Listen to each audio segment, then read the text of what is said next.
ஆண்டவர் உங்களோடு இருப்பாராக. மத்தேயு எழுதிய தூய நற்செய்தியிலிருந்து வாசகம். கலிலேயாவில் சீடர்கள் ஒன்று திரண்டிருக்கும்போது இயேசு அவர்களிடம், மானிட மகன் மக்களின் கையில் ஒப்புவிக்கப்படவிருக்கிறார். அவர்கள் அவரை கொலை செய்வார்கள்.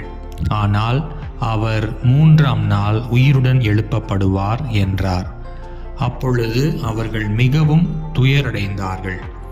அவர்கள் கப்பர்நாகுமுக்கு வந்தபோது கோவில் வரியாக 2 திராக்மா தண்டுவோர் பேதுருவிடம் வந்து, உங்கள் போதகர் 2 திராக்மா வரியை செலுத்துவதில்லையா என்று கேட்டனர்.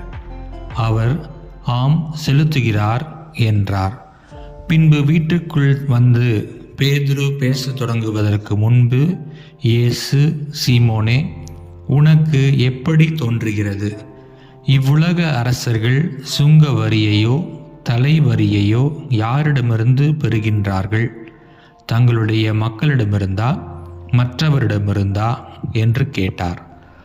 மற்றவரிடமிருந்து தான் என்று பேதுரு பதிலளித்தார். இயேசு அவரிடம், அப்படியானால் குடிமக்கள் இதற்கு கட்டுப்பட்டவர் அல்ல. ஆயினும் நாம் அவர்களுக்கு தடையாய் இருக்கக்கூடாது. எனவே நீ போய் கடலில் தூண்டில் போடு. முதலில் அகப்படும் மீனை எடுத்து அதன் வாயை திறந்து பார்த்தால் ஸ்தாத்தேர் நாணயத்தை காண்பாய். அதை எடுத்து உன் சார்பாகவும் என் சார்பாகவும் அவர்களிடம் செலுத்து என்றார்.